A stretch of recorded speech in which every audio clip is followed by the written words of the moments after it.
السلام علیکم listeners, welcome back to my YouTube channel. اور آج مالا کی ایپیسوڈ نمبر 60 ہے۔ فائنلی 60 ہو گئی۔ اب آئی ڈونٹ نو آگے کتنی بنیں گی، شاید 70 نہیں، 70 تو امپاسبل ہے، 70 نہیں بن سکتی کیونکہ ابھی تو اتنے زیادہ چیپٹرز رہتے ہیں، شاید 75 یا 80 تک بن جائیں۔ تو آپ لوگوں کو ایپیسوڈ کا انتظار ہوتا ہے یا نہیں؟ تو آپ لوگ تو کمنٹس بھی نہیں کرتے ہو، بس چپ چاپ آتے ہو اور دیکھ کے چلے جاتے ہو۔ پلیز کمنٹس کر دیا کریں یار، میرا دن بن جاتا ہے، دل کہہ دیا تھا، دن بن جاتے ہیں۔ ہاں، دل بھی بہت خوش ہوتا ہے میرا، بہت زیادہ۔ آپ لوگوں کا ایک کمنٹ ہوتا ہے اور وہ مطلب جو ہوتا ہے نا، میرا پورا ڈے بنا دیتے ہیں۔ سو پلیز کمنٹس کیا کریں، your single comment makes my whole day. تو کریں جلدی سے، اور آج کے ایپیسوڈ کو کرتے ہیں start. Before starting a new episode میں آپ کو ریکیپ دے دوں۔ پچھلے ایپیسوڈ میں ماہر جو ہے اس کو بار بار کہتے ہیں کہ کانٹریکٹ پڑھا یا نہیں پڑھا، تو مالا کہتے کہ نہیں پڑھا۔ تو پھر ماہر اس کو بتاتے ہیں کہ بھائی کانٹریکٹ میں تو لکھا تھا کہ اب تمہیں یہاں پر فری ہولڈنگ میں کام کرنا پڑے گا، یہ ہوتا ہے۔ اور پھر مالا تو بہت ہی حیران رہ جاتی ہے۔ پھر بیربل اور ماہر کی بھی آپس میں کانوو ہوتی ہے، اور پھر بیربل ٹھیک ہو جاتا ہے، مطلب ٹھیک، وہ ماہر سے ناراض ہوتا ہے نا تو مان جاتا ہے۔ اس کے علاوہ مالا جو ہے پھر آتی ہے اس کے آفس، باتیں کرتی ہے اور پھر کہتی ہے کہ میں ہلال سے ملنا چاہتی ہوں۔ تو پہلے تو ماہر منع کر دیتا ہے آف کورس، تو پھر بعد میں پھر مالا کچھ کہتی ہے تو وہ کہہ دیتا ہے ٹھیک ہے۔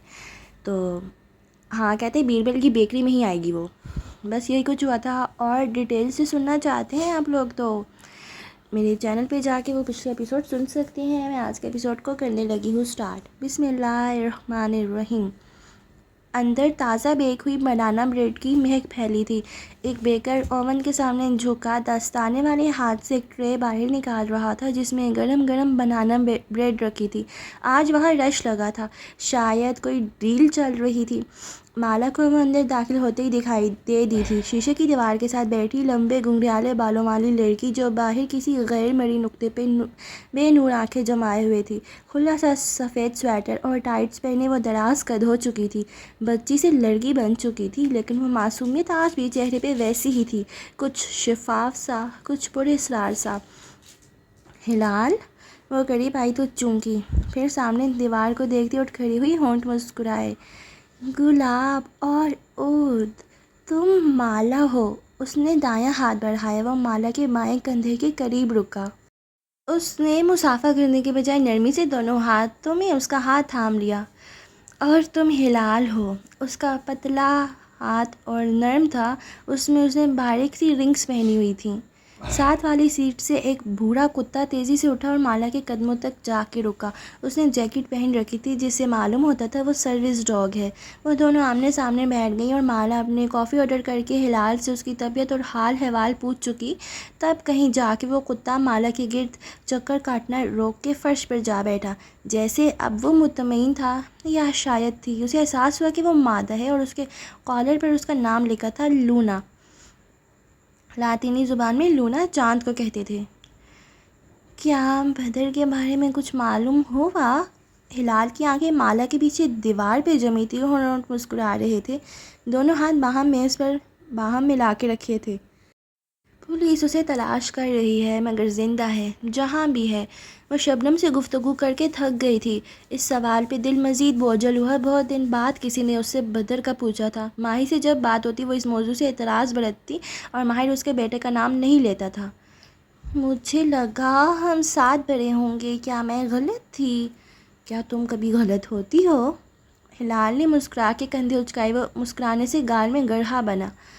کبھی کبھی، جیسے میں ماہر بھائی یا بیربل کو نہیں پڑھ سکتی، مالک کو بھی نہیں۔ جو میرے دل کے قریب ہوتا ہے اس کی طرف سے میری آنکھیں بند ہو جاتی ہیں، ہے نا عجیب بات؟ مالا نے اس کے گال کے گڑھے کو دیکھا، پھر مڑی ہوئی پلکوں کو۔ یہ اسے پہلی دفعہ 5 سال پہلے دیکھا تھا، جب وہ اوشن کی بالائی منزل پر اپنے آفس میں تھی۔ دروازہ کھلا اور وہ اندر داخل ہوا تھا۔ نیا باڈی گارڈ۔ اسے سر جھٹکا۔ صبح سرخ عمارت والی بات سے بار بار ذہن 5 سال پیچھے جا رہا تھا۔ کیا تم مجھے پڑھ سکتی ہو؟ وہ بظاہر مسکرائی۔ کیا ہلال جان سکتی تھی کہ وہ کیا سوچ رہی تھی؟ خدا نہ کرے تم تھکی ہوئی ہو مالا، کسی کے مسئلوں نے تمہاری توانائی جذب کر لی ہے۔ پھر اس نے ہاتھ سے میز کو ٹٹولا، دائیں بائیں، یہاں تک کہ اس کے ہاتھ نے مالا کے ہاتھ کو چھوا۔ پھر ہلال نے دونوں ہاتھ اس کے ہاتھ پر رکھے، چہرے پر فکرمندی بھری سنجیدگی ابھری۔ تم بدر کو ڈھونڈ رہی ہو مالا، دوسروں کو اپنی توانائی جذب کرنے دو گی تو تھک جاؤ گی۔ مالا نے ایک نظر شیشے کی دیوار کے پار کھڑی شبنم کی کار کو دیکھا۔ میں چاہتی ہوں کہ جو غلطی میں نے کی ہے وہ کوئی دوسری عورت نہ کرے۔ ہر شخص کو اپنے حصے کی غلطی کرنی ہوتی ہے، یہ ماہر بھائی کہتے ہیں۔ اس سے پہلے کہ وہ ماہر کے اقوال زرعی پہ غور کرتی، ویٹر نے مگ سامنے رکھے، ایسے کہ کانچ کے سنگے مرمر سے ٹکرانے کی آواز آئی۔ مالا نے چونک کے اسے دیکھا۔ ویٹر اسپاٹ چہرے کے ساتھ اب ہلال کے سامنے بنانا بریڈ کا سلائس رکھ رہا تھا، پھر وہ پلٹ گیا۔ وہ اداس ہے، وہ تھوڑی دیر بعد بولی۔ کون؟ یہ ویٹر؟ ہاں، وہ بہت محنت کر رہا ہے اپنی بیوی کے لیے۔ ٹٹول کی پلیٹ اپنے قریب کھسکائی، اب چہرہ جھکا ہوا تھا، دور سے معلوم نہ ہوتا تھا کہ اس کی آنکھیں بے نور ہیں، مگر وہ اندر سے بہت اداس ہے اور تنہا بھی، اور ایسے بہت عرصے سے ہے۔ وہ چھری اور کانٹے سے سلائس کو کاٹ رہی تھی۔ مالا نے گردن موڑ کے اس ویٹر کو دیکھا، وہ اب کونے میں ایک سٹول پر بیٹھا گمسم سا خلا میں دیکھ رہا تھا۔ کیا یہ چیز تمہارے ذہن کو نہیں تھکاتی؟ اس نے مگ اٹھاتے ہوئے بھگور ہلال کو دیکھا۔ اس نے تھوڑی اٹھائی، پھر سادگی سے مسکرا دی۔ تھکاتی ہے، اس لیے میں زیادہ باہر نہیں نکلتی۔ لوگوں کی توانائیاں مجھے ڈسٹرب کرتی ہیں۔ کچھ تھا اس کی آنکھوں میں، اداس سا، الگ ہونے کا غم، عام نہ ہونے کا ملال۔ ہلال، وہ کھنکاری لہجے میں احتیاط تھی، تم بدر کے بارے میں کچھ جانتی ہو؟ وہ نہیں چاہتی تھی کہ ہلال یہ سمجھے کہ وہ صرف اس سے بدر کے لیے ملنے آئی ہے۔ ہاں، ہلال نے چہرہ بنانا بریڈ پہ جھکاتے ہوئے آس پاس میں سر ہلایا۔ مالا ہاتھ روک کے اسے دیکھنے لگی، ساکن۔ ہم ایک ساتھ بڑے ہوں گے۔ اس نے رکی ہوئی سانس بحال کی، ایسا نہیں ہو سکتا تھا۔ اور کچھ؟ اس نے چھری رکھ دی، اس ہاتھ کو پھر سے میز پر آگے بڑھایا، یہاں تک کہ وہ مالا کے ہاتھ پر آن ٹھہرا۔ وہ تمہیں مل جائے گا، مجھے یقین ہے۔ مجھے بھی۔ اس کی آنکھیں بھیگنے لگیں۔ اور وہ بولنے لگے گا۔ اس کا سانس تھم گیا، بالکل سخت۔ ہلال نے ہاتھ واپس کھینچ کے چھری اٹھا لی، سر جھکائے بریڈ میں کانٹے میں پھنسائے وہ ایک ٹکڑا کاٹ رہی تھی۔ کیا وہ واقعی بولنے لگے گا؟ ہلال نے بس سر ہلا دیا۔ اس کی آنکھوں میں آنسو بھرنے لگے۔ آئی ایم سوری ہلال۔ ہلال چونکی، چہرہ اوپر کیا، نگاہیں دیوار پہ تھیں۔ کیوں؟ میں نے تمہارے بھائی کو تمہارے بارے میں نہیں بتایا جب مجھے بتانا چاہیے تھا۔ میں نے تمہاری زندگی خطرے میں ڈالی۔ تم نے مجھے بچایا تھا۔ ساتھ ہی ہلال نے پہلو بدلا، اس کے چہرے پہ کچھ غیر آرامدہ سا ابھرا۔ کیا ہوا؟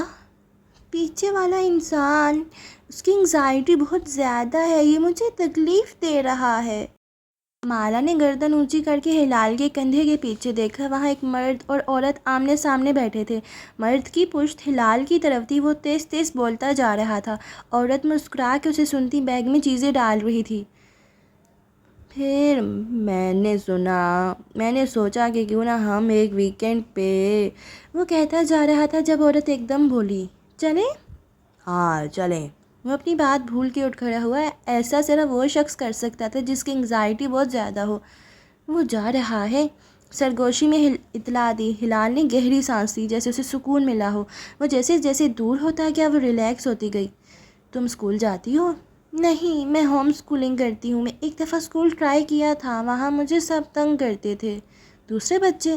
نہیں، کیمپس میں درخت تھے نا، اور استنبول کے درختوں پہ اداس روحیں بیٹھی ہوتی ہیں، وہ پکارتی تھیں۔ پھر ماہر بھائی میری سیفٹی کے لیے پریشان۔ وہ بولتے بولتے رک گئی، آنکھیں الجھن سے چھوٹی ہوئیں۔ یہ کون ہے؟ مالا نے دائیں بائیں دیکھا، پھر اسے، کون؟ کوئی ہے ادھر؟ وہ جیسے بے چین ہوئی۔ بیکری میں معمول کا رشتہ، آرڈرز کی پکار، کاؤنٹر پہ لگی قطار۔ وہ دور جا رہا ہے۔ مالا نے پلٹ کے دیکھا، بیکری کا گلاس ڈور کھول کے کوئی باہر نکل رہا تھا، دراز قد لڑکا، ہڈی پہنے، سر کو ڈھکے۔ اسے دروازے کے شیشے میں اس کے عکس کی جھلک دکھائی دی، گلاسز، سنہرے بال۔ وہ مزید نہیں دیکھ سکی، وہ باہر چلا گیا اور جیسے کہیں غائب ہو گیا۔ کوئی لڑکا ہے، یہ اسی کونے میں بیٹھا تھا جب میں آئی تھی، کیوں؟ ہلال نے جواب نہیں دیا، وہ الجھی ہوئی نظر آتی تھی۔ تمہیں اس کے بارے میں کچھ محسوس ہوا؟ اسے اندازہ ہو رہا تھا کہ شبنم کیوں غیر آرامدہ ہوتی تھی۔ نہیں، کچھ بھی محسوس نہیں ہوا۔ وہ جیسے اونچی دیواروں کے اندر تھا، بلاکڈ، بالکل بلاکڈ۔ وہ جیسے ڈسٹرب ہو گئی تھی، بنانا بریڈ اسی طرح انچھوئی رکھی تھی۔ اتنا مت سوچو، وہ پھر سے کھنکاری۔ وہ اسے بتا رہی تھی کہ وہ ہلال کو کوئی خط کیوں نہیں لکھتی تھی، وہ کتنی ڈسٹرب تھی، وہ بدر کو اس سب سے بچانا چاہتی تھی۔ اسے ہلال کو بدر سے ملنے دینا چاہیے تھا۔ وہ اس کو سوری کہہ رہی تھی مگر ہلال نہیں سن رہی تھی، وہ بے چین تھی۔ میں اسے جانتی تھی، کچھ شناخت سا تھا اس میں، وہ بڑبڑا رہی تھی۔ وہ واپس آ کے کار میں بیٹھی تو دیکھا شبنم کی ناک سرخ تھی اور آنکھیں گیلی۔ اسے دیکھ کے اس نے ٹیشو سے ناک رگڑی اور وہ خاموشی سے سیٹ بیلٹ پہننے لگی۔ ہم کرتال جا رہے ہیں، کنسٹرکشن سائٹ پر، اور میں نے اسے بلاک کر دیا ہے۔ سر کی آواز سے گیلی سانس اندر کھینچی۔ لیکن اگر اس نے مجھ سے رابطہ کرنا چاہا تو کیسے کرے گا؟ جب فون نہیں تھے تو مرد اپنی پسندیدہ عورت سے کیسے رابطہ کرتے تھے؟ میدان جنگ سے خط لکھتے تھے، پرندوں کے پیروں میں رکے تک باندھ دیتے تھے۔ جس نے رابطہ رکھنا ہو وہ بنا پتے کے بھی تلاش کر لیتا ہے۔ کرتال ایک انڈسٹریل سا علاقہ تھا اور اس کا آسمان سرمئی تھا۔ سورج آج ناراض تھا اور بادلوں کو درمیان میں حائل کیے ہوئے تھا، لیکن چند ایک کرنیں جو نگاہ بچا کے بادلوں کے جھروکے سے زمین تک آ پہنچتی تھی، ویسے خاص زاویوں سے اس کرمزی عمارت پر پڑتی تھی کہ اس کی سرخی چمک اٹھتی۔ وہ ایک عجیب سی عمارت تھی۔ مالا کافی دیر گردن ترچھی کیے، آنکھوں کی پتلیاں سکورے باسی دوپہر میں اسے دیکھے گئی۔ ایک چوکور سرخ لیگوس جیسی عمارت، لیکن چھت برابر نہیں تھی، کہیں اونچی کہیں نیچی۔ چوکور کی ایک سائڈ کی 7 منزلیں، ایک سائڈ کی 8، درمیان میں خالی چوکور میدان۔ دیواروں کی بیرونی سطح برابر نہ تھی، اس پر سرخ پینٹ نہیں تھا بلکہ سرخ فائبر گلاس کے چوکور ڈبیوں جیسے پینل لگے تھے۔ دور سے لگتا تھا بہت سے سرخ کاغذ کے ٹکڑے دیواروں پر چپکے ہوں، کہیں ہلکے کہیں تیز سرخ، جگہ جگہ شفاف کھڑکیاں، درمیان میں چوکھٹے جیسے خالی روزن۔ یہ درمیانی حصہ کیوں خالی چھوڑا؟ اس نے اچنبھے سے شبنم سے پوچھا تھا۔ اس نے بےزاری سے کندھے اچکا دیے۔ اس کے چہرے پہ کٹ آف کرنے کے بعد کی اذیت کے پہلے آثار دکھائی دینے لگے تھے اور اس وقت اسے سب سے بری کشمالہ مبین لگ رہی تھی۔ کیا ضرورت تھی اس کی سننے کی؟ اس نے جلدی سے موبائل کھولا، پھر خلیل کا ڈی ایم دیکھا۔ کچھ دیر پہلے جلا کٹا آخری ڈی ایم بھیج کے اس نے خلیل کو بلاک کیا تھا۔ ڈی ایم سین ہو چکا تھا، یعنی اب خلیل جانتا تھا کہ وہ اسے بلاک کر چکی تھی۔ اب واپسی کا کوئی راستہ نہیں تھا۔ اسے رونا آنے لگا۔ ماہر چاہتا ہے کہ میں یہ سب پینٹ کروں؟ اس نے ایک اکتائی ہوئی نگاہ کشمالہ پہ ڈالی جو ایڑیوں پہ گھوم کے اس چوکور صحن کو دیکھ رہی تھی جس کی گھاس جلی ہوئی تھی۔ ارد گرد اب بھی زرد ٹوپیاں والے مزدور لگے تھے، جگہ جگہ بجری کے ڈھیر اور ٹائلز رکھی تھیں۔ چوکور صحن کو چاروں طرف سے عمارت نے گھیر رکھا تھا۔ یہاں سے اسے تمام منزلوں کے برآمدے، ریلنگز اور لفٹس دکھائی دیتی تھیں، سرمئی اوپن ایئر کوریڈور جن کی اونچی دیواریں جو بیرونی سرخ دیواروں کے برعکس ابھی تک سیمنٹ زدہ تھیں۔ وہ یہ سب کیسے پینٹ کر سکتی تھی؟ اس کا دماغ درست تھا؟ آخر وہ اسے کیا چاہتا تھا؟ ویکینڈ آیا تو اس نے ماہر کو میسیج بھیجا۔ وہ منتظر تھی کہ کب وہ اس کے ساتھ کاٹن کینڈی مین کی کھوج میں اسی گلی میں جائے گا جہاں بدر چند منٹ کے لیے کھویا تھا۔ ابھی نہیں، میں مصروف ہوں۔ پھر کب؟ بتاؤں گا۔ سوموار کی صبح اسے معلوم ہوا کہ ماہر شہر میں نہیں تھا۔ وہ اس کرمزی عمارت کے کسی کام سے اجمیر گیا تھا۔ وہ 3 دن بعد واپس آیا۔ مگر اس کا موڈ کسی بات سے خراب تھا. ان کا آمنا سامنا نہیں ہوا. وہ خاموشی سے کام کرتی رہی، لیکن اب وہ اپنا کام نہیں کر رہی تھی بلکہ وہ مزید کام لے ہی نہیں رہی تھی. کوئی شوٹ، کوئی ایونٹ نہیں. ماہر نے محض اسے ستانے کے لیے کرمزی عمارت والا کام اسے سونپا تھا. اسے یقین تھا لیکن وہ اسے زبردستی کام نہیں کروا سکتا تھا، نہ ہی یہاں کوئی اس سے اس کی پروگریس پوچھتا تھا.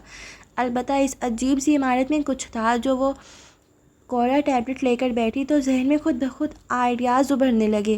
ایک پینٹنگ گزشتہ دنوں اس کی نگاہوں سے گزری تھی جس نے اسے ایک تکیل تھمایا تھا. اگلے 2 دن وہ صبح شام آفس میں دکھائی دیتی، سر جھکائے ٹیبلٹ پر پینسل سے اسکیچ بناتے ہوئے. بہت عرصے بعد اس نے دل سے کچھ بنایا تھا. جمعرات کی رات تک اس کا خاکہ تیار تھا. مالا کو اندازہ تھا کہ اسے اذیت دینے کے لیے ماہر اس میں بہت سے نقص نکالے گا. وہ اس سے ایسے سوال پوچھے گا جو ثابت کریں کہ وہ اپنا کام نہیں جانتی. وہ اسے اکسائے گا یا طنز یا چوٹ کرے گا، لیکن وہ تیار تھی. اس کا آرٹ ورک تھا، وہ اس کا دفاع کر سکتی تھی. اکثر مشکل کلائنٹس خود کو عقل مند ثابت کرنے کے لیے ڈیزائن میں تبدیلیاں کرواتے تھے. وہ جتنی تبدیلیاں کہے گا وہ کر دے گی، بس اس کے ڈیزائن کی روح متاثر نہ ہو. جمعے کی صبح کیف کی عمارت پہ خوشگوار سی اتری تھی. مالا لفٹ سے باہر نکلی تو شبنم نے کرسی اس کی جانب گھمائی. مسکرا کے اسے دور سے ہاتھ ہلایا. وہ اس کو بالآخر آج مسکراتے ہوئے دیکھ رہی تھی، ورنہ اس ایک ہفتے میں کئی دفعہ شبنم کام کے دوران ہاتھ روک کے اس کو بے چین نظروں سے دیکھتی، پھر موبائل کی بجھی اسکرین کو، پھر مالا کو، اور وہ نفی میں سر ہلا دیتی. شبنم اسی تکلیف سے واپس پلٹ جاتی، مٹھی بھینچ لیتی، لیکن آج وہ ہلکی پھلکی دکھائی دے رہی تھی. مالا اپنے کیبن تک آئی تو شبنم کرسی کھینچ کے ادھر ہی آ گئی. دونوں ہاتھوں میں کافی کے لمبے کپس تھے، ایک اس کے سامنے رکھا. فاصلہ کتنی نعمت ہے. کل رات مجھے احساس ہوا کہ وہ کتنا عام سا انسان تھا. میں کیوں اس کے پیچھے اتنی دیوانی تھی؟ تمہارے ایلیوژن اور توجہ نے اسے خاص بنایا تھا، ورنہ دنیا عام مردوں سے بھری پڑی ہے. تھینکس. آبرو سے کپ کی طرف اشارہ کیا. بیگ ڈیسک پر پڑا. ٹیبلٹ ساتھ جمایا، پھر کوٹ اتار کے کرسی کی پشت پر ٹھہرایا. مجھے لگتا ہے خلیل برسوں پرانا قصہ تھا. اتنی جلدی آئی ایم اوور ہم. وہ خود بھی حیران تھی، پھر جھرجھری لی. وہ بہت ہی ٹاکسک انسان تھا. ویسے وہ مجھ میں انٹرسٹڈ نہیں تھا تو بتا دیتا، میرا اتنا وقت ضائع نہ کرتا. مگر وہ اپنے عمل سے تمہیں بتا رہا تھا شبنم. مرد الفاظ سے نہیں عمل سے بتاتے ہیں. عورت کا ذہن خود سے کہانیاں گھڑ لیتا ہے. جی نہیں، اس نے جان بوجھ کے مجھے استعمال کیا. اتنے کام کیے ہیں میں نے اس کے. شبنم اس وقت خلیل کی برائی کی موڈ میں تھی. وہ مسکرا کے سر جھٹک کے رہ گئی، کرسی کھینچی اور اپنا ٹیبلٹ آن کیا. اسے اسکرین کے ساتھ نتھی کیا تب احساس ہوا کہ ایک تیسری کرسی بھی ان کے قریب آ چکی ہے. مالا، اس سے ملو. یہ افرا ہے، اسے تمہاری کاؤنسلنگ کی ضرورت ہے. مالا نے کرسی پہیوں پر گھمائی. وہ ایک گھنگریالے بالوں والی فرباہ اور اداس لڑکی تھی. اسے دیکھ کے نگاہیں جھکا دی اور اپنا کپ مالا کے ڈیسک پر رکھ دیا.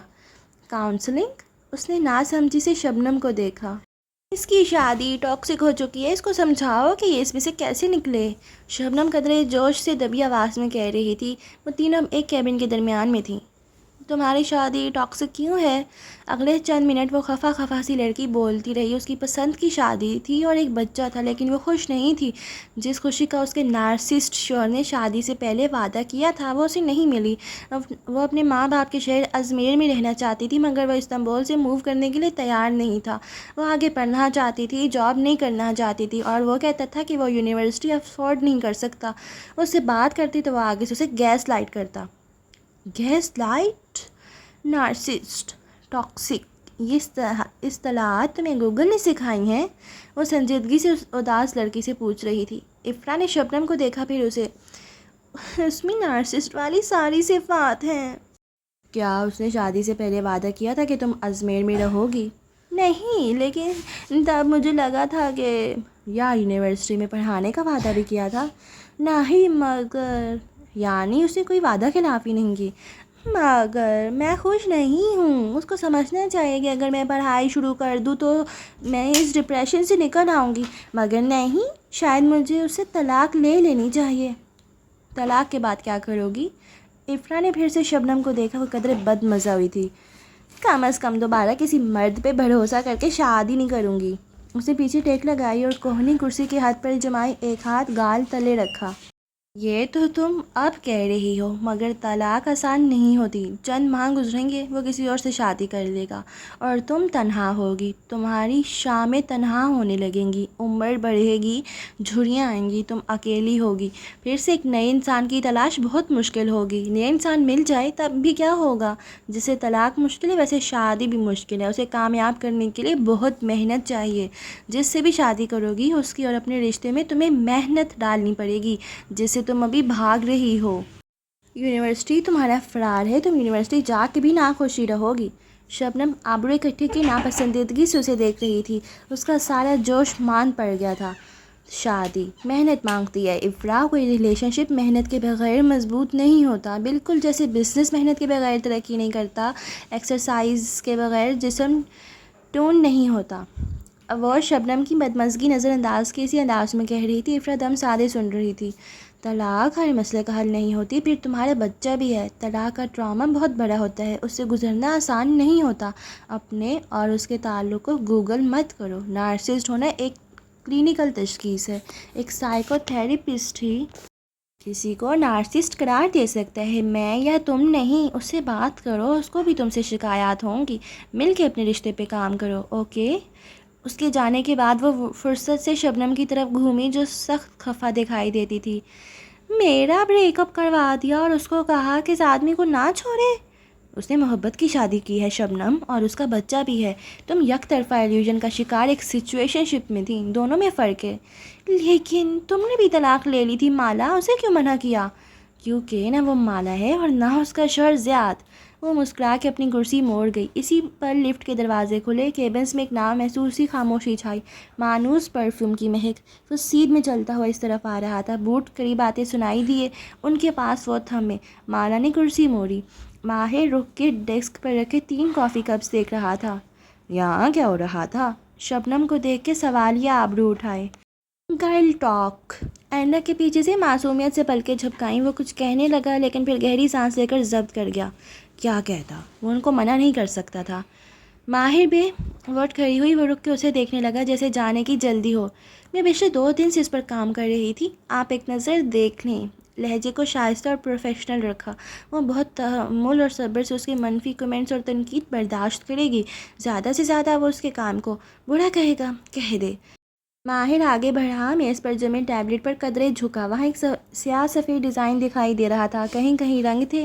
اس نے انگلی سے صفحہ سلائڈ کیا، مختلف ویریشنز، مختلف رنگ۔ وہ غور سے جھکے ہوئے ماہر کے چہرے کے تاثرات دیکھ رہی تھی۔ ماہر کی انگلی نے اسکرین واپس سلائڈ کی، پھر اس کی انگلی صفحے کے کونے میں اٹھی۔ مالا جو اس کو کانسیپٹ کی وضاحت دینے لگی تھی، رک گئی۔ اس کی انگلی نے ڈیلیٹ کے نشان کو چھوا۔ فائل ردی کی ٹوکری میں چلی گئی۔ وہ واپس سیدھا ہوا اور اسی بے تاثر چہرے کے ساتھ مالا کو دیکھا۔ اس ڈیزائن کی جگہ صرف ٹریش کین میں ہے، کہہ کے وہ آگے بڑھ گیا۔ رخ آفس کی جانب تھا۔ وہ ساکت رہ گئی۔ لب بے یقینی سے کھلے تھے۔ اس نے 2 سیکنڈ میں اس کی محنت ضائع کر دی کہ اس نے ڈیزائن غور سے دیکھا بھی تھا۔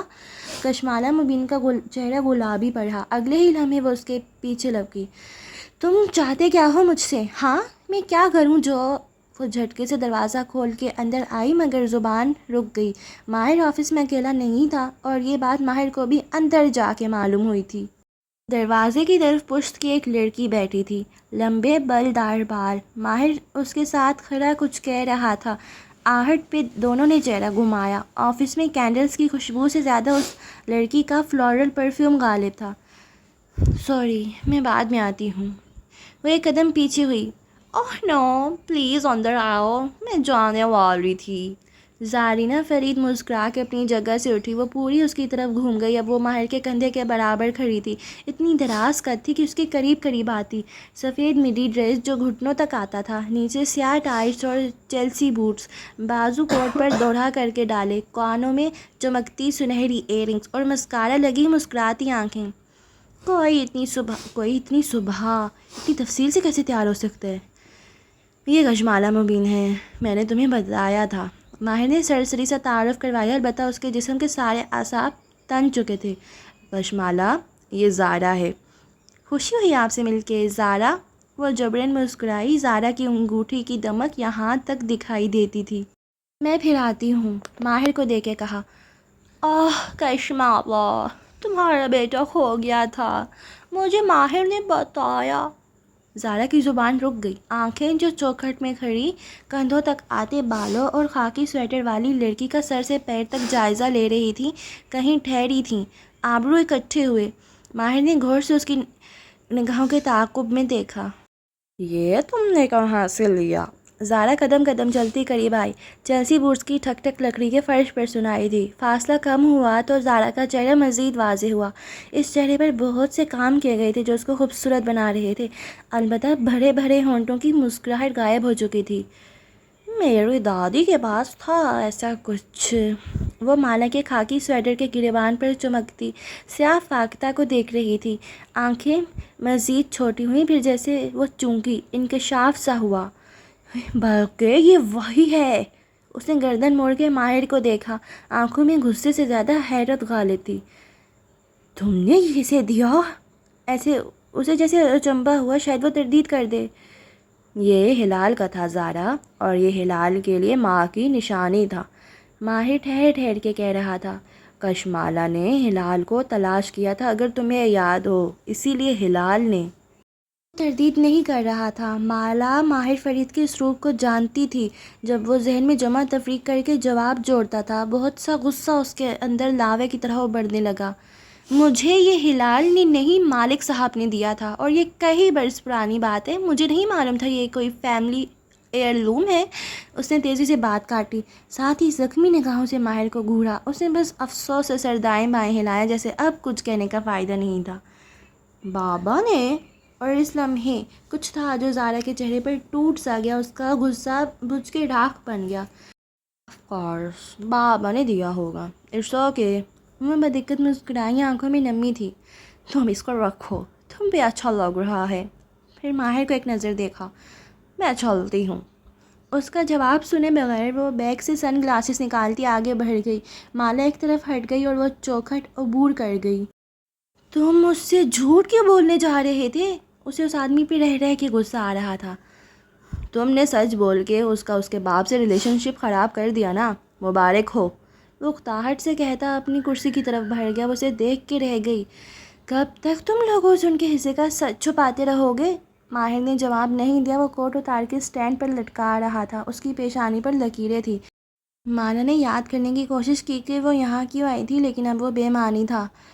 ویکینڈ شروع ہو رہا ہے، تم نے میرے ساتھ کاٹن کینڈی مین والی جگہ پہ جانا تھا، اسے یاد دلایا۔ میں آج شام مصروف ہوں۔ وہ اس سے نگاہ ملائے بنا کف کے بٹن کھول رہا تھا۔ لیکن تم نے کہا تھا ہم جمعے کو۔ جھوٹ بولا تھا میں نے، کیونکہ میں یہی کرتا ہوں، اوکے؟ سر اٹھا کے برہمی سے کہا اور کرسی کھینچی۔ میری ایک ذاتی زندگی بھی ہے کشمالا، مصروف ہوں تو مصروف ہوں، جب جانا ہوگا بتا دوں گا۔ وہ چند لمحے لب بینچے اسے دیکھے گئی، پھر سر کو آس پاس میں خم دیا بنا آواز کے ہونٹ اوکے میں گھمائے اور واپس پلٹ گئی۔ جاتے جاتے اس نے دروازہ زور سے بند کیا تھا۔ اس نے کیبن میں واپس بیٹھنے کے بعد کوئی کام نہیں کیا، بس بگڑے تاثرات کے ساتھ بیٹھی انگلیوں میں قلم میں اب یہاں پر یہی لکھا ہوا ہے، انگلیوں میں قلم گھماتی ماہر کے بند دروازے کو دیکھتی رہی۔ پھر کچھ سوچ کے اس نے موبائل اٹھایا اور ایک نمبر ملایا۔ اتنی کالز مجھے آج تک میری ماں نے نہیں کی جتنی تم پچھلے دنوں میں کر چکی ہو مالا۔ بیربل فرید کی حشاش بشاش آواز سنائی دی۔ مصروف ہو؟ اس وقت ہر شریف انسان مصروف ہی ہوتا ہے۔ تم بالکل بھی شریف نہیں ہو، بلکہ ایک درزیدہ نگاہ اس بند دروازے پہ ڈالے۔ کوئی مرد شریف نہیں ہوتا۔ تم دنیا کے سارے مردوں کو ایک قطار میں کھڑا کر کے گولی کیوں نہیں مار دیتی؟ ابتدا میرے بھائی سے کرنا۔ وہ نہ چاہتے ہوئے بھی مسکرا دی۔ ایک کام ہے تم سے۔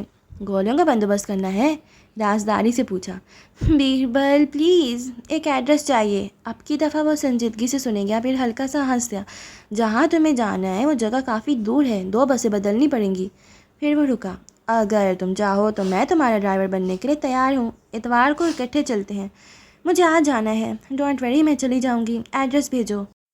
یہ ساحل سمندر کا علاقہ تھا اور یہاں ویکیشن ہاؤسز بنے تھے۔ ایسے ہی ایک چھوٹا سا گھر طویل و عریض لان میں گھرا ہوا کھڑا تھا۔ ڈرائیو وے میں 2 کارز کھڑی تھیں۔ ایک ملازم پودوں کی کٹائی کر رہا تھا۔ گھر کا دروازہ شیشے کا بنا تھا جس سے اندر جھانکا جا سکتا تھا۔ لکڑی کا فرش، سامنے راہداری، ایک طرف کچن، دوسری جانب آتش دان سے مزین لیونگ روم، ایک اوپر جاتا بلدار زینہ۔ راہداری سیدھ میں جاتی اور گھر کی پشت پہ ایک باغیچے میں کھلتی۔ باغیچے کے کناروں پر سفید باڑ لگی تھی۔ اس کے دہانے پہ کھڑے ہو کے دیکھو تو چند فٹ نیچے پتھروں کا ساحل تھا، اس کے پار ٹھاٹھے مارتا سمندر۔ چند آوارہ بگلے پانی پہ اڑان بھر رہے تھے۔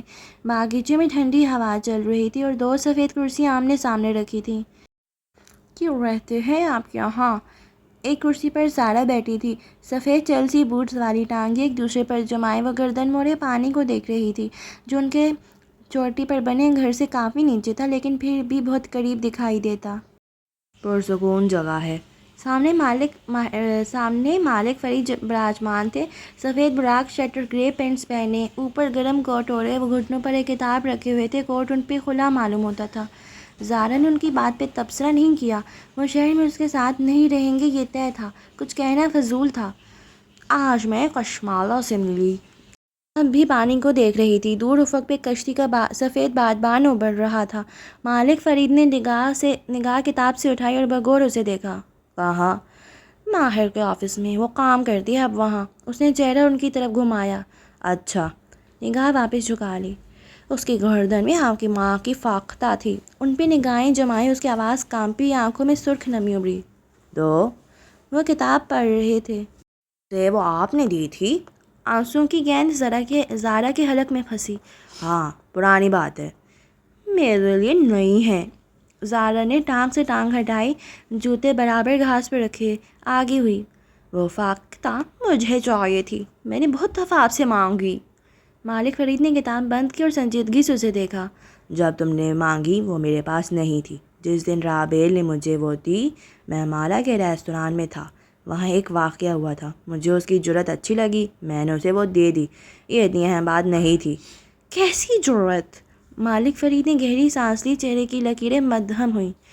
یہی کہ وہ بہادر لڑکی ہے، درست بات کرتی ہے، چاہے درست بات کرنا عقل مندی ہو یا بے وقوفی۔ زارا نے بازو سینے پر لپیٹے اور آنکھیں چھوٹی کر کے غور سے انہیں دیکھا۔ اور ماہر کو کیا نظر آتا ہے اس میں؟ اس کا جواب وہی دے سکتا ہے۔ انہوں نے توقف کیا۔ زارا، مت کہیں جو کہنے جا رہے ہیں۔ میں پھر سے کہوں گا کیونکہ میں درست بات کہتا ہوں۔ تمہیں لگتا ہے تم اس کے ساتھ خوش رہو گی؟ ان کی آنکھوں میں برف پگھلی، ایک تفکر ابھرا۔ مجھے معلوم ہے میں اس کے ساتھ خوش رہوں گی۔ کیا وہ تمہیں وقت دیتا ہے؟ ہم آج شام ڈنر پہ جا رہے ہیں، میں نے 2 ہفتے پہلے ریزرویشن کروائی تھی اور ماہر کو یاد تھا، میرے لیے اتنا ہی کافی ہے۔ وہ بیگ اٹھا کے کھڑی ہوئی، ایک نظر انہیں دیکھا، پھر گردن اٹھا کے سمندر کو۔ بادبان والی کشتی ایک اب نقطے سے بڑی ہو کے سکے کے برابر ہو چکی تھی۔ آپ اندر چلے جائیں، یہاں ٹھنڈ ہے۔ پھر وہ ہچکچائی۔ آپ کمزور ہوتے جا رہے ہیں۔ جانتی ہو مجھے گردوں کا مسئلہ ہے، مگر دوا لے رہا ہوں، ٹھیک ہو جاؤں گا۔ ان کے انداز میں چڑچڑا پن تھا۔ کہہ کے کتاب واپس کھول لی۔ وہ جانتی تھی کہ وہ اپنی صحت کے بارے میں فکرمندی دکھانے کو کمزوری سمجھتے تھے، سو اس موضوع پہ بات کرنے کی اسے اجازت نہ تھی۔ ٹرن! اسی پل دروازے کی گھنٹی بجی۔ وہ چونک اٹھی۔ اس وقت کون؟ گو کہ کچن میں کام کرتی ہیلپر فوراً سے باہر گئی تھی، لیکن وہ تجسس میں اپنی جگہ سے اٹھ آئی۔ یہاں ماہر یا بیربل کے سوا کوئی نہیں آتا تھا، پھر کون؟ وہ گھر کے اندر آئی تو راہداری میں ملازمہ کھڑی تھی، یوں کہ دروازہ اسے دکھائی نہیں دے رہا تھا۔ پھر ملازمہ ایک طرف ہٹی تو اسے بیرونی چوکھٹ پہ نوارد کا چہرہ دکھائی دیا، سفید کوٹ، خاکی سویٹر، سیاہ فاختہ۔ وہ قدرے جھجک بھری مسکراہٹ سے ملازمہ سے کچھ کہہ رہی تھی، ایک ہاتھ میں پھولوں کا گلدستہ تھا۔ کشمالہ! ایک دن میں دوسری دفعہ۔ وہ سینے پر بازو لپیٹے قریب آئی، لکڑی کے فرش پر ٹھک ٹھک سنائی دی۔ ملازمہ سے بات کرتی مالا نے چونک کے اسے دیکھا، پھر لمحے بھر کے لیے وہ ٹٹکی اور پھر مسکرا کے ہیلو کہا۔ بیربل نے کہا تھا زارا وہاں کم ہی جاتی ہے، مگر بیربل نے یہ بھی کہا تھا کہ اسے 2 بسیں بدلنی پڑیں گی، مگر اسے 3 بسیں بدلنی پڑی تھیں۔ میں مالک صاحب سے ملنے آئی تھی، رسمی میں مسکراہٹ کے ساتھ اس نے وضاحت دی۔ زہرا اس کا عین سامنے آ کے رک گئی، مسکرا کے اسے سر سے پیر تک دیکھا۔ وہ اونچے اسٹیپ پر تھی، مزید دراز قد لگ رہی تھی۔ تم تو ہر جگہ ہو مالا۔ وہ مسکرا رہی تھی مگر اس کی آواز میں کچھ تھا۔ مالا نے بدقت مسکراہٹ برقرار رکھی۔ زہرا نے ہاتھ بڑھایا تو اس نے جلدی سے پھول اسے تھمائے۔ قاسم پتی؟ زہرا نے گیندے کے گلدستے کو چہرے کے قریب لے جا کے سونگھا۔ Thank you. اس نے گلدستہ دور کیا۔ لیکن میرے بابا قاسم پتی گیندے سے الرجک ہیں، اور دروازے کے ساتھ رکھے ٹریش کین میں گلدستہ گرا دیا، ایسے کہ آنکھیں مالا پہ جمی تھیں۔ پھول سر کے بل ٹوکری میں جا گرے۔ مالا نے ایک نظر پھولوں کو دیکھا، دوسری نظر اس کو۔ ایک دن میں دوسری دفعہ ٹریش کین؟ سوری، مجھے نہیں معلوم تھا۔ تمہیں کیسے معلوم ہو سکتا تھا؟ وہ میرے بابا ہیں۔ پھر مسکرا کے ایک طرف ہوئی اور بازو لمبا کر کے عقبی باغیچے کی جانب اشارہ کیا۔ Help your self. فضا میں ایک تناؤ سا گہرایا۔ وہ ایک اسٹیپ اوپر چڑھی، رسمی مسکراہٹ سے اسے شکریہ کہا، پھر آگے بڑھ گئی۔ چند قدم دور جا کے مالا رکی، پلٹ کے زہرا کو دیکھا۔ وہ اب دروازے کے قریب بنی کوٹ وارڈروب سے اپنا کوٹ نکال رہی تھی۔ شاید وہ واپس جا رہی تھی۔ اگر وہ قدرے نائس ہوتی تو وہ اسے کہہ دیتی کہ تھوڑی دیر رک جائے اور اسے بھی شہر لے جائے۔ اسے واپسی پہ بس کی جگہ ٹیکسی کرنی پڑتی، لیکن اس تیور والی لڑکی سے وہ ایسی توقع نہیں رکھ سکتی تھی۔ مالا باغیچے کی جانب بڑھ گئی جس کے پار سمندر دکھائی دے رہا تھا۔ تم تو ہر جگہ ہو مالا۔ کوٹ پہنتے ہوئے زہرا بڑبڑائی، پھر مڑ کے اسے دیکھنے لگی۔ سبز آنکھوں والی لڑکی اب باغیچے میں اتر گئی تھی۔ شیشے کے دروازے سے وہ منظر دیکھ سکتی تھی۔ مالک فرید اٹھ کھڑے ہوئے تھے، کتاب ایک طرف رکھتی تھی۔ زہرا کی بادامی آنکھوں میں پانی تیرنے لگا۔ تمہارے بابا بہت اچھے ہیں، لیکن وہ مصروف رہے شبنم، غیر دستیاب، ان اویلیبل، دور۔ زہرا ٹکٹکی باندھے انہیں دیکھے گئی۔ وہ گھاس پر ان کے سامنے کھڑی تھی اور مالک فرید اسے بیٹھنے کا اشارہ کر رہے تھے۔ وہ موجود تھے لیکن نہیں تھے۔ ہر بچہ مختلف ہوتا ہے۔ تمہیں اپنے باپ کی محبت، توجہ اور تعریف بہت زیادہ چاہیے تھی، وہ نہیں ملی، اس لیے تمہارا دل انہی کے جیسے غیر دستیاب مردوں میں اٹکتا ہے۔ وہ اب ان کے سامنے بیٹھ چکی تھی اور وہ غور سے اس کو سن رہے تھے۔ وہ کچھ کہہ رہی تھی، الجھی ہوئی، ہاتھ ہلا کے اپنی بات بیان کرتی۔ جو بچے ڈراماز دے کر بڑے ہوتے ہیں وہ اپنے ماں باپ جیسے لوگوں کو ہی چنتے ہیں۔ بڑے ہوتے ہوئے تم نے اپنے باپ کو ہمیشہ مصروف دیکھا، غیر دستیاب، ان اویلیبل، دور، سو تم نے خود کو ایک ٹرافی ہنٹر بنایا۔ وہ یہاں سے ان کی آوازیں نہیں سن سکتی تھی، نہ سمندر کے پانی کا شور، نہ کشتی کے بادمان کی پڑپڑاہٹ، تاکہ تم اپنی کامیابیوں سے، اپنے پرفیکٹ بیہیویئر سے کسی طرح اپنے باپ کا اپروول جیت سکو۔ تمہیں اپنے باپ کا پیار ویسے چاہیے تھا جیسے تم چاہتی تھی۔ وہ دونوں اب ایک ساتھ بول رہے تھے۔ مالک فرید آگے کوئے بار بار اسے ٹوک رہے تھے اور وہ بولتی جا رہی تھی، نہ جانے کیا بات تھی۔ تمہیں ایسا مرد کبھی ہی نہیں اٹریکٹ کرے گا جس کے پاس تمہارے لیے وقت، توجہ اور محبت ہو۔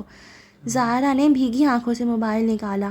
ماہر کا میسج جگمگا رہا تھا۔ وہ وقت پہ ریستوران پہنچ جائے گا۔ وہ زخمی سا مسکرائی۔ کم از کم وہ پہنچ جائے گا۔ 2 دفعہ کینسل کرنے کے بعد تیسری دفعہ پلان بن ہی گیا تھا۔ تمہیں دور رہنے والا مصروف اور غیر دستیاب انسان پرکشش لگے گا، کیونکہ وہ تمہارے ذہن کو تمہارے باپ کی یاد دلائے گا۔ وہ ایک چیلنج ہے۔ اس نے نگاہ اٹھائی۔ باغیچے میں بیٹھے 2 نفوس اسی طرح کسی بحث میں لگے تھے، کیونکہ تمہیں اگر ایک دستیاب انسان مل جائے اور کسی طرح تم اس کو اپنے لیے دستیاب کر لو، اس کو اپنی طرف پھیر لو، اس کو محبت کرنا سکھا دو، تو وہ جو خلا تمہارے باپ نے تمہارے اندر چھوڑا ہے وہ بھر جائے گا۔ زہرا نے کچن کاؤنٹر پر رکھے فوٹو فریم کو دیکھا۔ مالک فرید کا مدھم مسکراہٹ والا چہرہ اور دائیں بائیں ان کی تینوں بیٹیاں۔ اگر ایک غیر دستیاب انسان خود کو بدل کے تم سے محبت کرنے لگ جائے تو تم اپنے باپ سے جیت جاؤ گی۔ وہ جانتی تھی مالک فرید نے اسے وہ فاختہ کیوں دی تھی۔ She is the daughter you never had. وہ روندی ہوئی آواز میں بڑبڑائی، سچی، بہادر، آتھینٹک۔ آنکھوں میں تپش اور ناپسندیدگی ابھری، پھر سر جھٹکا اور باہر نکل گئی۔ اس گھر میں کسی کو اس کی ضرورت نہ تھی۔ باغیچے میں سمندر کی لہروں کا شور اور نمکین پانیوں کی خوشبو ویسی ہی پھیلی تھی۔ وہ ان کے سامنے بیٹھ گئی اور ان کی طبیعت پوچھی تو وہ اپنی جگہ بیٹھے ہوئے کھنکارے۔ یعنی تم نے بتایا تھا بیربل کو؟ ان کا لہجہ سپاٹ تھا، کوئی گلہ، کوئی نہیں، الزام نہیں۔ سوری۔ اس نے نگاہیں جھکانے پھر توقف کے بعد آنکھیں اٹھائیں۔ مگر اب میں سمجھتی ہوں کہ ہر ایک کو اس کے حصے کا سچ معلوم ہونا چاہیے۔ پھر قدرے جھجکی۔ آپ نے زہرا کو بتایا؟ وہ کھڑکیوں سے دیکھ سکتی تھی کہ راہداری میں کوٹ پہنتی زارا یک ٹک یہیں دیکھ رہی ہے. اس کی نگاہوں کے شعلوں کی حدت یہاں تک پہنچ رہی تھی. ابھی نہیں، وہ مجھے اس دنیا میں سب سے زیادہ عزیز ہے، تینوں بیٹیوں میں سب سے زیادہ. میں اسے دکھی نہیں دیکھنا چاہتا. وہ اب گردن موڑ کے پانی کو دیکھ رہے تھے. ان کا چہرہ کمزور ہو چکا تھا لیکن اس کا تاثر بے تاثر برف پن برقرار تھا. چونکہ آپ سچ بولتے اور سچ کو پسند کرتے ہیں اس لیے ایک سچ کہوں گی، آپ کو اسے بتا دینا چاہیے تھا. مالک فرید اسی طرح قریب آتی کشتی کو دیکھ رہے تھے. اس کے بعد باندھ پر جلی حروف میں کسی کا نام لکھا تھا، البتہ یہاں سے پڑھا نہ جاتا تھا. تمہارے بیٹے کی تلاش کا کیا بنا؟ کشمالہ نے پہلو بدلا. اس کی خاموشی میں کچھ تھا جو وہ گردن گھما کے غور سے اسے دیکھنے لگے. تم اسے ڈھونڈ رہی ہو نا؟ ماہر نے مجھ سے وعدہ کیا تھا لیکن اب وہ مجھے جان بوجھ کے اذیت دے رہا ہے. اس نے مجھے اپنے آفس میں کام کرنے کو کہا ہے اس کرمزی عمارت کے لیے. ناپسندیدگی، بے بسی بڑا غصہ، جھنجھلاہٹ سب ایک ساتھ چہرے پہ امڑ آیا. واقعی؟ انہوں نے تعجب سے آبرو اٹھایا. اور وہ میرے کام کو اپنی مدد کا معاوضہ سمجھے گا. اسے میرے بچے پہ ترس نہیں آتا، ٹھیک ہے، لیکن وہ مجھے کام بھی نہیں کرنے دے رہا. میں نے اتنی محنت سے آرٹ ورک بنایا. اس نے دوسری نظر ڈالے بغیر اسے ضائع کر دیا. وہ مجھے ستا رہا ہے. مجھے سمجھ نہیں آ رہا کہ اسے یہ کر کے کیا ملے گا. مالک فرید ٹیک لگائے بیٹھے اسے سوچتی نظروں سے دیکھے گئے. اس نے کہا یہ اس کی مدد کا معاوضہ ہے، یعنی وہ تمہیں پے نہیں کرے گا؟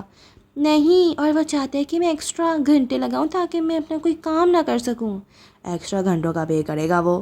آپ کو برا لگے گا کیونکہ وہ آپ کا بھتیجا ہے، لیکن اس طرح میرا اور میرے بیٹے دونوں کا وقت ضائع ہو رہا ہے.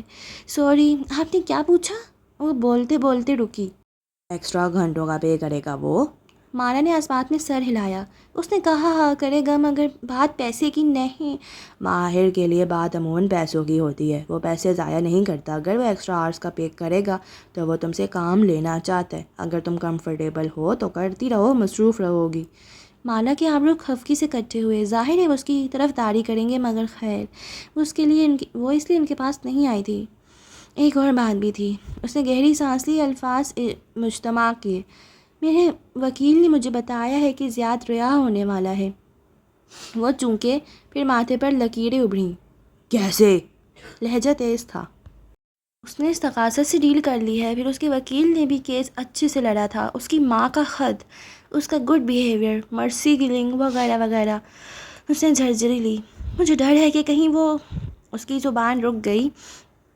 مالک فرید نے ٹانگ سے ٹانگ ہٹائی. کہیں وہ کیا؟ ماہر سمجھتا ہے زیاد نے بدر کو اغوا کیا ہے، لیکن ایسا نہیں ہے. کہیں وہ کیا؟ اگر ایسا ہے بھی تو یہ معاملہ الگ ہے. وہ مجھے یا بدر کو نقصان نہیں پہنچائے گا. میرا وکیل کہتا ہے کہ جیل میں وہ بدل گئے لیکن لوگ نہیں بدلتے. کہیں وہ کیا مالا؟ ان کی آواز بلند ہوئی. وہ بنا پلک جھپکائے اسے دیکھ رہے تھے. اس نے گہری سانس خارج کی. کہیں وہ میرے پیچھے نہ آ جائے اور وہ ماہر کو کوئی نقصان نہ پہنچائے. مالک فرید کی آنکھوں میں کچھ ابھرا، جیسے ایک خدشے کی تصدیق ہوئی. جیسے وہ جانتے تھے وہ کیا کہنے جا رہی تھی. جب وہ بولے تو آواز سرد تھی. وہ ماہر کے قریب بھی آیا تو میں اس کی جان لے لوں گا. کچھ تھا ان کی آواز میں جو ایک یخ بستہ لہر اس کی ریڑھ کی ہڈی میں دوڑ گئی. کیا میں نے ماہر کو خطرے میں ڈال دیا ہے؟ ہاں. وہ ایک دم چپ ہو گئی، پلکیں جھکا دیں، البتہ پیشانی پر خفا سا بل پڑا تھا. تم چاہتی ہو میں تم سے جھوٹ بولوں؟ وہ جو گود میں رکھے ہاتھوں کو دیکھ رہی تھی جھکے سر کو نفی میں ہلایا. چند لمحے خاموشی سے گزرے. صرف بگلوں کی آوازیں یا لہروں کا شور سنائی دیتا رہا. میں نے ابھی تک زیاد کی رہائی کے بارے میں اسے نہیں بتایا. تم نے کہا تمہیں سچ پسند ہے. میں تمہیں 2-3 سچ بتاتا ہوں مالا. ان کا چہرہ سنجیدہ تھا، البتہ آواز میں نرمی تھی. مالا نے نگاہیں اٹھائیں. اتنے مہینے تک کھوئے ہوئے بچے زندہ نہیں ملا کرتے. آپ کا یہی خیال ہلال کے لیے بھی تھا؟ اس کی آنکھیں بھیگنے لگیں، مگر وہ سنے بغیر کہہ رہے تھے. لیکن بالفرض وہ زندہ ہے اور تم اس کی تلاش کے لیے ماہر کو خطرے میں ڈال ہی چکی ہو تو تمہیں ایک سچ یاد رکھنا ہوگا. کشتی اب قریب آ چکی تھی. وہ ایک لگژری یاٹ تھی اور اس میں اونچا میوزک بج رہا تھا. چند نوجوان عرصے پر چڑھے تصاویر بنا رہے تھے کہ ماہر تمہارا دشمن نہیں ہے. اگر اس نے تمہاری مدد کی حامی بھری ہے تو وہ تمہاری مدد کرے گا. وہ زبان پوری کرتا ہے. لیکن اگر تم اس سے باتیں چھپاؤ گی تو وہ تمہاری مدد کیسے کرے گا؟ وہ مجھے مسلسل اذیت دے رہا ہے کیونکہ وہ مجھ پہ اعتبار نہیں کرتا۔ کیا تم اس پہ اعتبار کرتی ہو؟ وہ ایک دم خاموش ہو گئی۔ یا تمہیں اس پہ اعتبار کرنا ہوگا یا اسے دور چلے جانا ہوگا تاکہ اس کی زندگی خراب نہ ہو، آگے تمہاری چوائس ہے۔ ملازمہ چائے لے آئی تو اس نے خاموشی سے گھونٹ بھرے، پھر پیالی رکھ دی۔ سمندر کی لہریں بھی تھم گئیں، شور مچاتے پرندے بھی جیسے گم سم ہو گئے۔ چائے ٹھنڈی ہو گئی اور فضا برف جیسی۔ وہ کچھ دیر الجھی ہوئی ان کی بات پر غور کرتی رہی، پھر گھڑی دیکھی۔ اسے اب نکلنا چاہیے تھا۔ وہ اٹھنے لگی تو وہ کہہ اٹھے، زارا شہر جا رہی ہے، وہ تمہیں چھوڑ دے گی۔ میرا خیال ہے، اس نے راہداری کی طرف دیکھا، وہ جا چکی ہے، میں ٹیکسی لے لوں گی۔ اس نے ذہن میں ہوتی ٹیکسی کے کرائے کی جمع تفریق کو بالکل نظر انداز کیا۔ پھولوں کے لیے شکریہ۔ مالا نے بے اختیار شیشے کے دروازے سے جھلکتی راہداری کو دیکھا۔ کیا انہوں نے ڈسٹ بن میں الٹے پھول دیکھ لیے تھے؟ لیکن میں واقعی قاسم پتی سے الرجک ہوں۔ اس کی نگاہ اطراف میں دوڑی۔ وہاں جگہ جگہ گملوں میں اگے سبز پودے تھے، وہ بیج جو ماہر کو ایک مہربان انسان نے ایئرپورٹ پہ دیے تھے، جنہیں برسوں پہلے اس نے اگایا تھا، وہی پودے۔ کیا انہیں قاسم پتی گیندے سے واقعی الرجی تھی یا اس کے ترکش نام سے انہیں اپنا بھائی یاد آتا تھا؟ وہ دروازے تک پہنچی تھی جب باغیچے کی سردی میں تنہا بیٹھے مالک فرید کی آواز گونجی، میں نے جو کہا ہے وہ میں کروں گا۔ وہ رک گئی، پلٹی نہیں۔ اگر زیاد نے ماہر کو نقصان پہنچانے کی کوشش کی تو میں اس کی جان لے لوں گا، یہ سوچے بغیر کہ وہ تمہارے بچے کا باپ ہے۔ اس کی گردن کے پشت کے بال کھڑے ہو گئے، بدقت سر ہلایا، پھر بنا پلٹے آگے بڑھ گئی۔ زیاد سے نفرت، غصہ، بیزاری سب اپنی جگہ، اس پر بک شل گرانا، اس کو قید میں دیکھ کر پرسکون ہونا سب اپنی جگہ، لیکن وہ اس کے بیٹے کا باپ تھا۔ اگر اس نے ماہر کو نقصان پہنچایا تو اس کی ذمہ دار وہ ہوگی، اور اگر جواب میں مالک فرید نے کچھ کیا تب بھی وہی ذمہ دار ہوگی۔ کیا بڑے ہو کے بدر اسے معاف کر پائے گا؟ کیا وہ خود کو معاف کر پائے گی؟ وہ مالک فرید کے پاس تسلی اور جواب ڈھونڈنے گئی تھی، لیکن اس کا دل مزید بوجھل ہو گیا تھا۔ ہر وقت سچ سننا اچھا نہیں لگتا، کشمالہ مبین کو بھی نہیں۔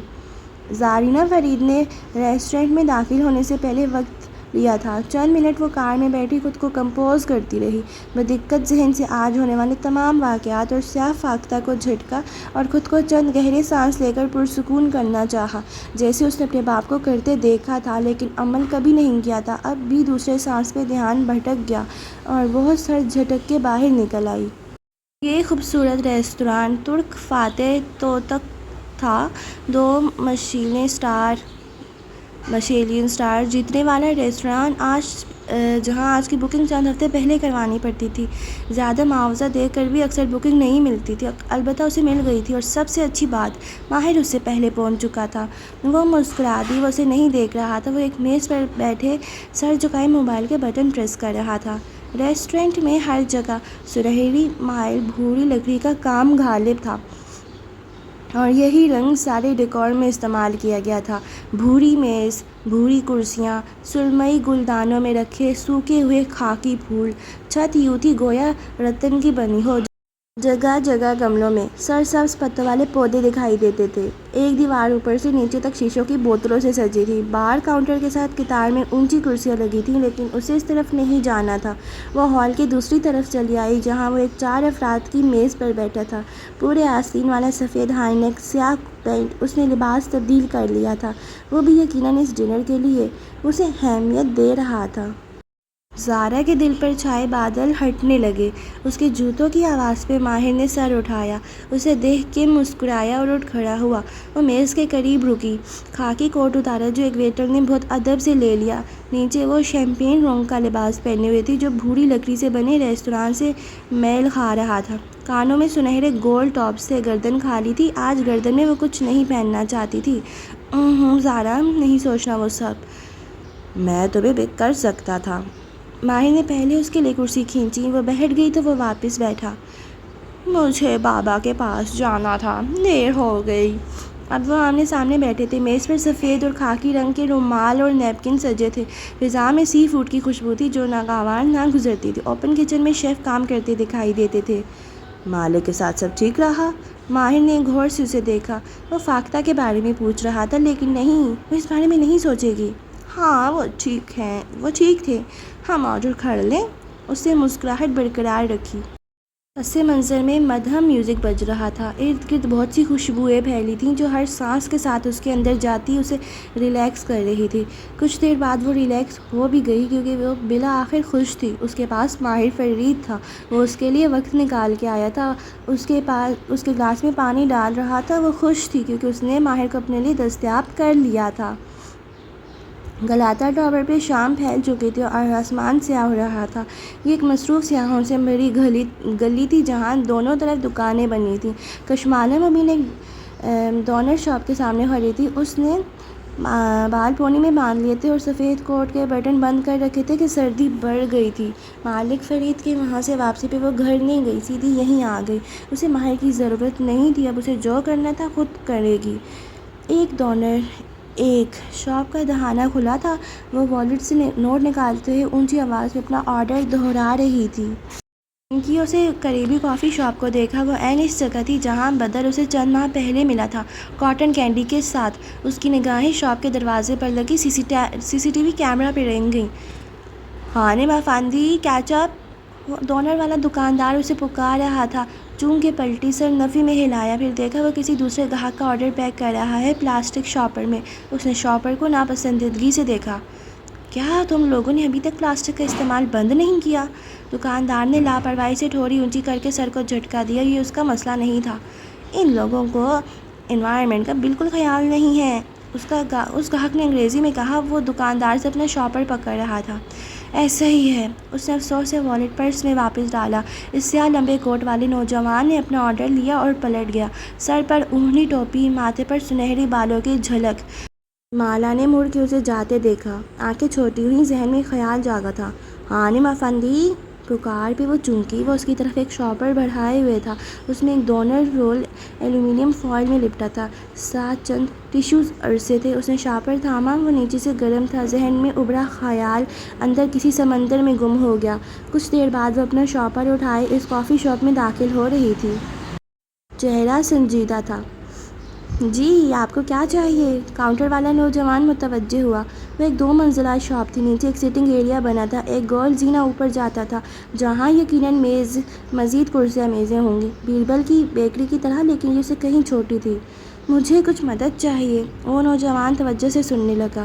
3.5 ماہ پہلے ایک واقعہ ہوا تھا، میرا بیٹا اس گلی میں کھو گیا۔ وہ بعد میں مل گیا تھا، لیکن پھنکیوں سے وہ دیکھ سکتی تھی کہ کاؤنٹر کے قریب کھڑے 2 افراد اسے دیکھ رہے تھے، ایک کی مونچھیں تھی اور ہاتھ میں ننھی تسبیح تھی۔ لیکن اگر میں وہ تاریخ اور وقت آپ کو بتاؤں تو کیا آپ مجھے سی سی ٹی وی فوٹیج دکھا سکتے ہیں؟ مڑ کے دروازے کی طرف اشارہ کیا۔ وہ یہیں سے ملا تھا، آپ کے دروازے کے قریب، آپ کے کیمرے کی رینج میں۔ نوجوان نے بے اختیار ان 2 آدمیوں کو دیکھا، پھر واپس مالا کو۔ کیا بچہ ابھی تک نہیں ملا؟ نہیں، یعنی وہ مل گیا تھا، جلدی سے وضاحت دی۔ چند الفاظ میں اس داستان کو سمجھنا بہت مشکل تھا، مگر اس کو کوئی اس طرف لے کر آیا تھا۔ میں صرف دیکھنا چاہتی ہوں کہ وہ کون تھا۔ کیا آپ کے پاس 3 ماہ پرانا ریکارڈ ہوگا؟ تسبیح والے آدمی نے مقامی زبان میں کچھ کہا۔ کاؤنٹر والے نوجوان نے سر ہلایا، پھر مالا کی طرف متوجہ ہوا۔ جی، ہمارے پاس ریکارڈ ہے، آپ اوپر بیٹھیں، کافی پئیں، ہم تب تک ویڈیو نکالتے ہیں، لیکن ہمیں آپ کی آئی ڈی چاہیے۔ آف کورس، ایک سکون امیز سانس ہونٹوں سے خارج ہوئی۔ اس نے والیٹ کھولا اور اپنا ڈرائیورز لائسنس نکال کے ان کے سامنے رکھا۔ کینیڈا میں یہ بطور شناختی کارڈ استعمال ہوتا تھا۔ آپ تشریف رکھیں، مجھے کچھ وقت لگے گا۔ نوجوان نے کارڈ 2 انگلیوں میں پکڑ کے دیکھا، پھر مالا کو، پھر کارڈ کو، جیسے شکل کی تصدیق کی۔ میں یہ ویڈیو کے ساتھ آپ کو دے دوں گا، میں بس تھوڑا سا کام مکمل کر لوں، پھر آپ کا کام کرتا ہوں۔ آپ چائے قہوہ کچھ لیں گی؟ اس نے زینوں کی طرف اشارہ کیا۔ لکڑی کا تنگ زینہ اوپر جاتا تھا، وہاں مخروطی چھت تھی اور چند میزیں۔ نہیں شکریہ، مجھے صرف ویڈیو دیکھنی ہے۔ وہ زینوں کی طرف بڑھ گئی، اب وہ قدرے بہتر محسوس کر رہی تھی۔ یہ اتنا مشکل نہیں تھا، اسے ماہر کا انتظار نہیں کرنا چاہیے تھا، وہ صرف اس کا وقت ضائع کر رہا تھا۔ اسے اپنی انا اور اس کی زندگی دونوں کو متاثر کرنے کی ضرورت نہیں تھی، وہ یہ سب کچھ خود بھی کر سکتی تھی۔ ایک بات پوچھوں؟ سنہری ریستوران کی مدھم زرد بتیاں اور ہلکی موسیقی ماحول کو مزید خوبصورت بنائے ہوئے تھی۔ ماہر چہرہ جھکائے ابھی تک مینیو دیکھ رہا تھا اور زارا اسے۔ ماہر نے نگاہیں اٹھائیں، تھکان سے مسکرایا۔ آف کورس، تم نے بلڈنگ کا آکیوپینسی پرمٹ اپلائی کر دیا؟ ماہر نے مینیو بند کر کے سامنے ڈالا، غور سے اسے دیکھا۔ تم یہ پہلے بھی پوچھ چکی ہو، کیونکہ میں نے سنا ہے کہ تم نے نہیں کیا۔ اس کی زبان پر شکوہ در آیا۔ ذہن میں کسی نے سرگوشی کی، متنازع موضوع کو مت چھیڑو زارا، اس خوبصورت شام کو گزر جانے دو، وہ تمہارے ساتھ ہے، اسے غصہ مت دلاؤ، وہ ناراض ہو گیا تو گلٹی ایز چارجڈ۔ ماہر فرید ہلکا سا مسکرایا، سر کو خم دیا۔ میں نے پرمٹ اپلائی نہیں کیا۔ اسے غصہ نہیں آیا تھا بلکہ وہ مسکرا رہا تھا۔ زارا کے تنے سانپ ڈھیلے پڑنے لگے، اسے برا نہیں لگا تھا۔ پھر تم نے مجھے کیوں کہا کہ؟ کیونکہ میں شرمندہ تھا۔ وہ پیچھے کو ہو کے بیٹھا، ٹانگ پہ ٹانگ جمائی۔ ایک دوستوں کی گیدرنگ میں میری کسی آدمی سے تلخ کلامی ہو گئی تھی۔ تمہیں تو معلوم ہے مجھے کبھی کبھی غصہ آ جاتا ہے۔ میں نہیں جانتا تھا وہ کون ہے، مجھے بعد میں معلوم ہوا کہ وہ منسٹری میں کام کرتے ہیں۔ میں اسی لیے ابھی تک پرمٹ کے لیے اپلائی نہیں کیا، کیونکہ مجھے بہت سے پیسے لگانے ہوں گے، اور اگر ہمارے راستے ٹکرائے تو وہ اسے میرے خلاف استعمال کرے گا۔ میں ابھی تک پرمٹ جلد حاصل کرنے کا قانونی طریقہ ڈھونڈ رہا ہوں، یا کسی ایسے شخص کو جس کی پہنچ اس آدمی سے اوپر تک ہو۔ تو تم نے مجھے کیوں نہیں بتایا؟ کیونکہ میں تمہیں پریشان نہیں کرنا چاہتا تھا۔ تم نے ایک طویل عرصہ کیف کے تمام مسائل حل کیے ہیں۔ کسی کو تلاش کرنا ہو، کسی کے بارے میں معلومات چاہیے ہو، یا کسی بھی قسم کی نیٹ ورکنگ ہو، میں نے ہمیشہ تمہیں ہی پہلے کال کی ہے، لیکن اب مجھے تمہارا خیال رکھنا ہے۔ تم نے میرے مسئلے حل نہیں کرنے، میں مینیج کر لوں گا، ڈونٹ وری، وہ نرمی سے مسکراتے ہوئے بتا رہا تھا۔ زارا نے مسکرا کے سر اثبات میں ہلایا، بہت سا بوجھ اس کے کندھوں سے اتر گیا۔ سفید باوردی شیف ان کے پاس چلا آیا، وہ ان کے ساتھ کھڑا اب ان کی ترجیحات پوچھ رہا تھا۔ ماہر مینیو کارڈ کھولے اس سے کچھ پوچھنے لگا۔ زارا نے موبائل نکالا اور اس کی تصویر کھینچی، سفید ہائی نیک والا۔ ماہر شیف سے سوال کرتے ہوئے، وہ اس کو ڈیٹ نائٹ کے کیپشن کے ساتھ انسٹا پہ پوسٹ کرے گی۔ تم کیا لوگی؟ وہ تصویر بنا رہی تھی جب ماہر نے پوچھا۔ زارا نے فون ایک طرف رکھ دیا۔ تم میرے لیے آرڈر کرو، تمہیں معلوم ہے مجھے کیا پسند ہے۔ وہ مسکرا دیا اور شیف کی طرف متوجہ ہوا۔ ہر شے مکمل تھی اور وہ اس کے ساتھ تھا، اس کے لیے دستیاب۔ بابا غلط کہتے تھے کہ وہ… اور اسی لمحے ماہر کا فون بجا۔ فون میز پر الٹا رکھا تھا، ٹون ہلکی تھی۔ ماہر نے دیکھے بنا سائیڈ بٹن دبا کے اسے خاموش کر دیا۔ وہ اب زارا کے لیے کچھ آرڈر کر رہا تھا۔ فون خاموش ہو گیا، البتہ وہ کلاہی میں پہنی گھڑی سے کنیکٹڈ تھا، اور گھڑی اس ہاتھ میں تھی جس میں اس نے آرڈر پکڑ رکھا تھا، ایسے کہ زارا گھڑی کی اسکرین دیکھ سکتی تھی۔ Green eyes calling. گھنٹی دوبارہ بجنے لگی تو ماہر نے قدرے اکتاہٹ سے کلاہی گھمائی، پھر نام دیکھ کے وہ چونک گیا۔ پھر اس نے شیف سے معذرت کی، اسے چند منٹ بعد آنے کو کہا اور تیزی سے موبائل اٹھا کے کان سے لگایا۔ وہ بالکل خاموشی سے اسے دیکھ رہی تھی۔ کیا ہوا؟ وہ اب موبائل کان سے لگائے کہہ رہا تھا، انداز چونکا ہوا تھا جیسے ساری حسیات الرٹ ہوں۔ تم کہاں ہو؟ نارینہ فرید فون میں کہے جانے والے الفاظ نہیں سن سکتی تھی، وہ صرف ماہر کے چہرے کے تاثرات پڑھ رہی تھی۔ پہلے اس کے آبرو اکٹھے ہوئے، آنکھوں میں پریشانی ابھری۔ وہ کچھ دیر سنتا رہا۔ گلاتا یہاں سے۔ کلاہی پر بندی گھڑی دیکھی۔ 8-10 منٹ کی ڈرائیو پہ، میں آ رہا ہوں۔ وہ رکا۔ ڈونٹ وری، یہ دو الفاظ زیر لب کہے تھے۔ وہ اس کے ہونٹوں کی حرکت دیکھ رہی تھی۔ اب وہ فون جیب میں ڈالتا اس سے معذرت کر رہا تھا۔ وہ فکر مند تھا، اسے ابھی جاننا تھا، وہ اس کو تنہا نہیں چھوڑ سکتا تھا۔ وہ کسی مشکل میں تھی، اس نے ہلال کی مدد کی تھی، اسے اس کی مدد کرنی تھی، لیکن وہ اس کا مداوا کرے گا۔ اٹس اوکے، پلیز سمجھاؤ، زارا نے جبری مسکراہٹ کے ساتھ خود کو کہتے سنا۔ وہ تب تک نیپکن میز پر رکھ چکا تھا، وہ جانے کا ارادہ کر چکا تھا، وہ اسے اجازت نہیں مانگ رہا تھا، اب وہ اپنا کوٹ مانگ رہا تھا۔ وہ پریشان تھا۔ زارا گردن گھما کے اسے دیکھنے لگی، وہ ڈرائیور کو کال کر رہا تھا۔ پھر زارا نے اردل کو اندر آتے دیکھا۔ اس نے ماہر کو کار ریموٹ تھمایا۔ وہ ایک کارڈ نکال کے اسے تھماتے ہوئے ہدایات دے رہا تھا، ان میں سے ایک یہ بھی تھی کہ وہ زارا کی کار ڈرائیو کر کے اسے گھر چھوڑ کے آئے گا۔ زارا بالکل خاموشی سے اس کارڈ کو دیکھے گئی جو اس نے اردل کو بل ادا کرنے کے لیے دیا تھا، پلاسٹک کا ننھا سا ٹکڑا۔ ہر چیز کسی سلو موشن فلم کی طرح ہو رہی تھی۔ وہ اسے کہہ رہا تھا کہ وہ اکیلے گھر نہیں جائے گی، اردل ساتھ جائے گا۔ اس نے بدقت سر ہلایا۔ اب وہ کوٹ پہنتا تیزی سے باہر جا رہا تھا۔ پھر ریستوران کے دروازے بند ہو گئے۔ ماہر فرید جا چکا تھا گلاتا کے ٹاور کی طرف، وہ جہاں محبوب ملا کرتے تھے، وہ جس کے بارے میں کہا جاتا تھا کہ اس مینار کے پتھروں پر اگر دو محبت کرنے والے اپنا نام لکھ دیں تو انہیں کوئی جدا نہیں کر سکتا۔ اس کی آنکھیں خشک رہیں، ان میں پانی نہیں بھرا۔ اس نے دھیمی آواز میں اردل کو باہر انتظار کرنے کے لیے کہا۔ وہ کھانا کھا کے باہر آ جائے گی، اسے تسلی سے ڈنر کرنا تھا اور دونوں پلیٹس کی تصاویر انسٹا پہ پوسٹ کرنی تھیں۔ تو ایسے ہار نہیں مانے گی. تو یہاں تک ہماری آج کی ایپیسوڈ ختم ہو گئی ہے گائز. اپنا ڈھیر سارا خیال رکھیں. ملتے ہیں نیکسٹ ایپیسوڈ کے ساتھ. اللہ حافظ.